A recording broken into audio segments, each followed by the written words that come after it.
Subscribe कीजिए 10th class गणित channel को और बेल आइकन को दबाइए लेटेस्ट वीडियो देखने के लिए। हेलो फ्रेंड्स, चलिए आज हम इस वीडियो में प्रश्नावली 3.2 का प्रश्न नंबर 3 हल करेंगे। पीछे वाली वीडियो मैंने आपको प्रश्न नंबर 2 तक कंप्लीट बता दिए हैं। अगर वो वीडियो आपको देखनी है तो डिस्क्रिप्शन में आपको प्ले लिस्ट का लिंक मिल जाएगा, उस पर क्लिक करके आप पीछे वाली वीडियो देख सकते हैं। तो चलिए हम प्रश्न नंबर 3 को हल करते हैं। इसमें दिया गया है कि अनुपातों A1/A2, B1/B2 और C1/C2 की तुलना करनी है कि निम्नलिखित समीकरणों की युग्म संगत या असंगत है। तो इसकी तुलना करके हमें यह बताना है कि जो समीकरण हमें दी गई है उसके जो युग्म है वो संगत है या असंगत है। अब संगत कब होगा और असंगत कब होगा, इसके जो नियम है पहले हम उसे देख लेते हैं। तो देखिए, इसके जो नियम है वो इस तरह से हैं कि A1/A2, B1/B2 और C1/C2 इनमें से अगर कोई भी बराबर ना हो तो समीकरण युग्म संगत होगा। अगर इनमें से ये आगे वाले दो बराबर हो और ये C1/C2 बराबर ना हो तो समीकरण युग्म असंगत होगा। अगर तीनों ही बराबर है तो समीकरण युग्म संगत होगा, यानी कि वो आश्रित संगत होता है लेकिन संगत होता है। तो इस आधार पे हम इन प्रश्नों को हल करेंगे। तो प्रश्न नंबर 1 देखिए, इसमें पहले हम क्या करेंगे, जो हमें समीकरण दी गई है इस समीकरण को हम इस तरह से लिख लेंगे। ऊपर वाली जो समीकरण है उसको 3x प्लस में 2y और जो 5 है इसको इस साइड में लेके आएंगे तो माइनस में 5 और बराबर में 0 रखना है। ये आपको ध्यान रखना है कि बराबर में 0 रखना है। और यहाँ पर भी ऐसा ही करेंगे, 2x माइनस में 3y और 7 को इस साइड में लेके आएंगे तो -7 बराबर में 0 रखना है। अब इसकी तुलना करते हैं तो A1/A2 इसका मान क्या होगा। तो देखिए, x के पास में जो भी संख्या होगी वो A1/A2 का मान होगा, y के पास में जो संख्या होती है वो B1 और B2 का मान होगा और जो अकेली संख्या वो C1 और C2 का मान होता है। ये ध्यान रखना है। तो A1/A2 का मान, A1 का मान पहले समीकरण में x के पास में 3 है तो ये 3 आ गया, और बटे में दूसरे समीकरण में x के पास में 2 है तो 3/2 आ गया। उसके बाद में हमें निकालना है B1/B2 का मान। तो B1 का मान y के पास में 2 है यानी कि y के गुणा में, और यहाँ y के गुणा में माइनस में 3 है तो ये आ गया 2/-3। इसी तरह से हम निकालेंगे C1/C2 का मान। तो ये हो गया -5/-7 आ जाएगा, तो -5/-7। अब यहाँ पर देखा जाए तो इनमें से कोई भी संख्या बराबर नहीं है, यानी कि A1/A2, B1/B2 और C1/C2 तीनों में से कोई भी बराबर नहीं है। तो हम लिख देंगे कि A1/A2 बराबर नहीं है B1/B2 के, और C1/C2 है वो भी बराबर नहीं है। तो इनमें से कोई भी अगर बराबर ना हो तो मैंने आपको बताया था कि वो समीकरण युग्म क्या होता है, संगत होता है। तो यहां पर हम लिख देंगे समीकरण युग्म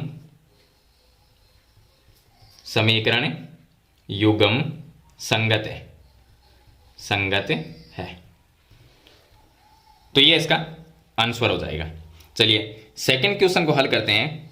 सेकंड जो क्वेश्चन है उसमें हमें ये समीकरण दी है। पहले तो समीकरण को ऐसा लिखेंगे कि ये 2x है, ये जो समीकरण है इनमें ये 2x माइनस में 3y और 8 को इस साइड में लेके आएंगे -8 बराबर में 0 रखना है। दूसरी समीकरण 4x माइनस में 6y -9 और बराबर में 0 रखना है। तो ये दो समीकरण हो गई। अब निकालना है A1/A2 का मान। तो A1/A2 का मान क्या होगा, 2/4 हो जाएगा। अब इसमें भाग जा सकता है, 2 में 2 का भाग एक बार जाएगा और 4 में 2 बार जाएगा तो 1/2 आ जाएगा। इसी तरह से हम B1/B2 का मान निकालते हैं।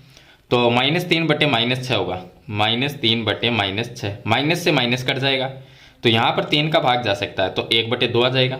देखिए ये दोनों बराबर आए हैं। चलिए C1/C2 का मान निकालते हैं। C1/C2 तो -8/-9, तो माइनस में 8/-9, माइनस से माइनस कट जाएगा तो 8/9 ही रहेगा क्योंकि इसमें कोई संख्या का भाग नहीं जाता। तो यहाँ पर देखा जाए तो A1/A2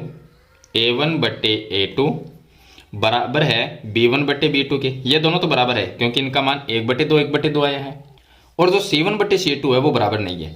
तो यहाँ पर लिख देंगे नॉट इक्वल टू C1/C2। तो इस स्थिति के अंदर जो समीकरण युग्म होता है वो असंगत होता है, मैंने आपको बताया था। तो ये सेकंड जो स्थिति है वो इसमें लगेगी। तो समीकरण युग्म क्या होगा, असंगत होगा। तो यहाँ पर हम लिख देंगे असंगत, समीकरण युग्म असंगत है, ये लिख देंगे। चलिए तीसरा इसका क्वेश्चन हल करते हैं।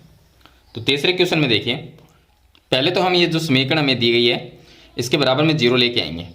चलिए इस समीकरण के बराबर में जीरो लेंगे। 3/2x, यह आ गया 3/2x और प्लस में 5/3y और माइनस में 7 बराबर में जीरो रखेंगे।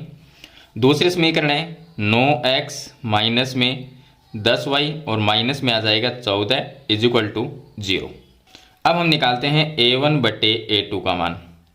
तो a1/a2 का मान 3/2, ये आ गया 3/2 और बट्टे में जो 9 आएगा वो ऊपर चला जाएगा 9, तो ये आ जाएगा 9 को 3 से जब गुणा करेंगे तो 9 3 27/2। सॉरी यहाँ पर देखिए ये जो 9 है वो इसी के पास में बट्टे में रहेगा, क्योंकि बट्टे के बट्टे में जब संख्या होती है तो ऊपर चली जाती है, नहीं तो अकेली सिंगल संख्या हो तो वो यहाँ पर रहेगी नीचे। तो ये इस तरह से आएगा। तो अब 3 का भाग 9 में चला जाएगा 3 बार, तो ऊपर तो 1 रह गया और 3 को जब 2 से गुणा करेंगे तो ये आ जाएगा 6, यानी कि 1/6 आ जाएगा। उसके बाद में हम निकालेंगे b1/b2 का मान। तो b1 का मान यहाँ पर 5/3 है, तो ये होगा 5/3 और गुणा में b2 का जो मान है वो माइनस में 10 है, तो यहाँ पर इसके गुणा में लिखना है माइनस में 10। अब मैं अगर इसमें भाग देता हूँ 5 का, तो 5 का भाग 5 में चला गया 1 बार और इसके अंदर जाएगा माइनस में 2 बार। -2 को 3 से गुणा करेंगे तो माइनस में 6 आ जाएगा। चलिए उसके बाद में हम निकालते हैं c1/c2 का मान। तो c1/c2 हो जाएगा -7/-14, तो -7/-14, माइनस से माइनस कट जाएगा और 7 का भाग 7 में 1 बार चला जाएगा और 14 में 2 बार, तो 1/2 आ गया। यहाँ पर 1/6 है, ये माइनस में 1/6 है और ये 1/2 है, तो तीनों में से कोई भी बराबर नहीं है, यानी कि a1/a2 बराबर नहीं है b1/b2 के और ये भी बराबर नहीं है c1/c2 के। तो तीनों में से कोई भी बराबर नहीं है, तीनों का अनुपात अलग अलग है। जब तीनों ही अलग अलग होते हैं तो समीकरण युग्म क्या होता है? संगत होता है। तो यहाँ पर हम लिख देंगे समीकरण जो युग्म है वो क्या है? संगत है। चलिए क्वेश्चन नंबर इसका 4 है वो हल करते हैं। क्वेश्चन नंबर जो 4 है उसमें ये दो समीकरण हमें दी गई है, तो मैं यहाँ पर लिख लेता हूँ। पहली समीकरण 5x माइनस में 3y और 11 को इस साइड में लेके आएंगे, माइनस में 11 और इज इक्वल टू में 0 रहेगा। दूसरी समीकरण माइनस में 10x और प्लस में 6y और ये माइनस में 22 इस साइड में आएगा तो प्लस में 22 हो जाएगा और बराबर में 0 रहेगा। तो ये हमारे पास में समीकरण आ जाएगी। चलिए अब हल करते हैं। तो पहले निकालते हैं a1/a2 का मान। तो a1/a2 का मान क्या होगा? 5/-10, 5/-10। अब 5 का भाग 5 में 1 बार चला जाएगा और 10 में -2 बार चला जाएगा, तो 1/-2 आ जाएगा।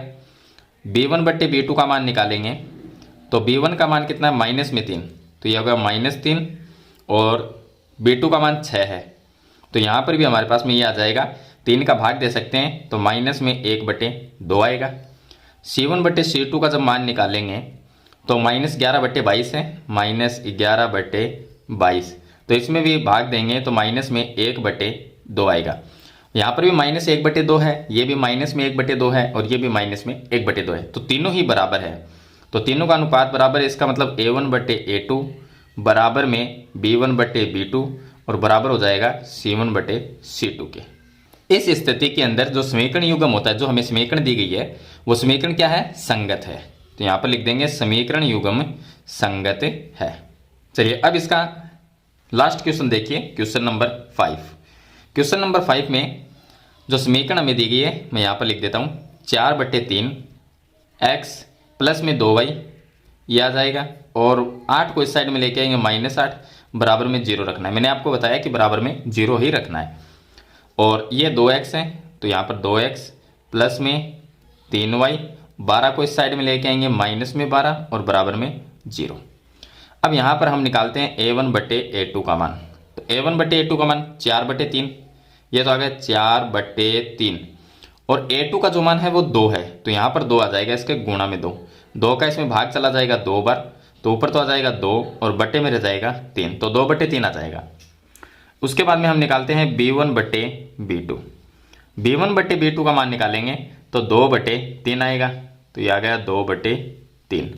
और c1/c2 का जब मान निकालेंगे तो C1 का मान माइनस में 8 है और C2 का जो मान है वो -12 है। तो माइनस से माइनस कट जाएगा और दोनों में 4 का भाग देंगे तो इसमें 4 का भाग देंगे तो 2 आ जाएगा और 12 में 4 का भाग जाएगा 3 बार। तो देखिए 2/3, 2/3 और 2/3, तो तीनों ही बराबर है। तो हम यहाँ पर लिख देंगे A1/A2 बराबर है B1/B2 के और C1/C2 है वो भी बराबर है। तो तीनों ही जब बराबर होते हैं तो समीकरण युग्म संगत होता है। तो यहाँ पर लिख देंगे समीकरण युग्म संगत है। तो यहाँ पर जो इसके नियम है वो आपको याद रखने जरूरी है। अगर आपको ये नियम याद रहते हैं तो ये आप इन क्वेश्चन में ये बता सकते हैं कि समीकरण युग्म जो हमें दिया गया है वो संगत है या असंगत है। तो ये था इसका क्वेश्चन नंबर 3, जिसमें हमें अनुपातों की तुलना करके और समीकरण युग्म को ये बताना था कि संगत है या असंगत है। तो मैंने आपको कंप्लीट इसका सॉल्यूशन है वो बता दिया है कि किस तरह से आपको हल करना है। मेरे ख्याल से ये क्वेश्चन आपको समझ में आ गया होगा। फिर भी इसके बारे में कोई सवाल या सुझाव है तो मुझे कमेंट बॉक्स में ज़रूर लिखना है। और वीडियो में कुछ भी अच्छा लगे तो इसे लाइक और शेयर जरूर कर देना। इस चैनल पर नए हैं तो सब्सक्राइब करना। हम मिलते हैं नेक्स्ट वीडियो में, तब तक के लिए थैंक यू।